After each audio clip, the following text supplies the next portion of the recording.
Do you see any changes in the India side? With this Indian side, it's tough because I would have not made any changes. Last game we talked about that. I would stick to it, especially after what Virat Kohli had said. We want to carry on with the same team. And here we are. I mean, the two guys who got changed today had no big role to play. Still, results are different. I would stick to the side. Stick to your side.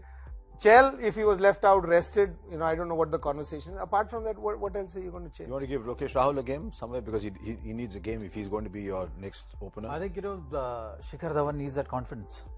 If you're getting your eye in and then getting out, so that means, you want a big score, right? Yeah, you're just that one inning away and you don't want to damage that confidence right now that, okay, we are expecting only 70s and 100s from you. If you're not giving us that, you're going to be out. So that kind of message you wouldn't want to go to him.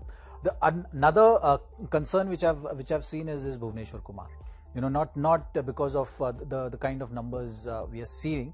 It's just the way the rhythm is showing, the way his follow through is looking. I think there's still something which he needs to figure out. Maybe it's more game time is requiring. So keeping the long term vision in mind, I think he should be playing as many games as possible.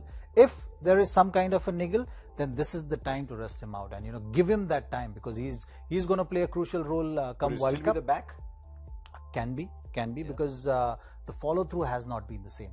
When you look at Bhuvneshwar Kumar, you could see that if the ball is that zip is not there, a yard or two can make a huge difference. So as team management, as the people who are concerned around taking this kind of call, they need to just have a dialogue with him exactly, and they need to give him that confidence that you are going to play a crucial role. So if it means that you need to be rested right now, so be it. Give him that rest. Make sure that he is stronger, he is fitter, because he's someone who doesn't need that kind of match practice. If his body is there, if he's physically fit, he is going to deliver the goods. But I'm just getting a feeling that the rhythm is not coming. It's a catch-22 situation. It's a combination of many things which is leading up to this, and you don't want to go things out of hand. So you got to be proactive rather than reactive at this stage. But there's no point resting him for a game here and there then. That's the thing. They have to figure it out. They have to figure out exactly what is the reason. So there can be two reasons. If you're physically fit, then you need to bowl more. Then that means you need game time. Then there is no question of resting for a couple of games and all that. Then it doesn't matter what result it is. Play international games if it's available. International is not available. Go and play domestic. Then you just need more and more bowling because you still need to get into same kind of rhythm what was giving you good results. But if it's physical, then take time off from the game. Make sure that the time off doesn't mean that you go take the foot off the pedal. That means that you have to do the work. You have to do the physical work. You have to do whatever is required for you to hit the ground running.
unassailable lead in this series with 1 game to go, but I still think India wouldn't want to kind of finish this series with a loss or a draw in the series. So from that perspective, I think I don't see too many changes in the playing 11. What I do see is because Trivandrum, the only T20 which was played here, which is rain curtailed, that kind of helped the spinners a bit. So looking at the pitch and whatever little I know of the pitch, I think it does help the spinners. From that perspective, there might be a tactical change. But the big question is if you do want to get Chahal in place of whom? Now, as far as the 3 seamers that played in the last game, Khaleel was brilliant. You want to continue with him. Bhuvi, he's looked rusty. He looks a little undercooked. So maybe you don't want to give him a break. You want him to play more and more games because it's not that, the only issue with him of late has been his length. And the more he plays, I just have a feeling that he's only going to get back into rhythm. So the only option I see is kind of resting Bumrah. The big question is, would you really want to give Bumrah a break?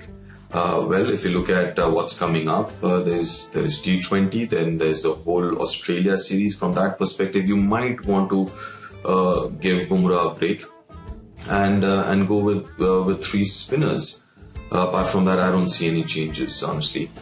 Looking at the other side, Windies, I think there are a lot of positives for the Windies through this series. But the biggest issue or the question that I have as far as Windies is concerned, and I'm sure everyone does, is where does Jason hold a bat? Even in the last game, if you look at the 50 that he got, obviously got a lost cause and the game was over by then. But when I saw him bat, again, for me, he ticks all the boxes for somebody who can play in the middle overs. He can play the spin well, he can play the fast ball as well. Most importantly, he can rotate the strike in the middle overs. Kuldeep in the last game or the games before, I thought he read everything. He read Kuldeep's variations. So I didn't see him any kind of a struggle as compared to the other Windies batsmen. So I would really like to see him bat at number 5 maybe. Because if Shea Hope's 3, Head Myers at 4, he comes out at 5. Marlon Samuels had a miserable series so far, and just maybe he needs to. But I believe if he still hasn't done it as a captain, I'm sure there is some issue that he doesn't want to bat, in the top 5. But I just hope for the Windies, for Windies' sake, he should come and bat at number 5. Again, for the Windies, I don't see too many changes, but this is going to be an interesting ODI because this is the first ODI being played at Trivandrum, and I'm looking forward to it.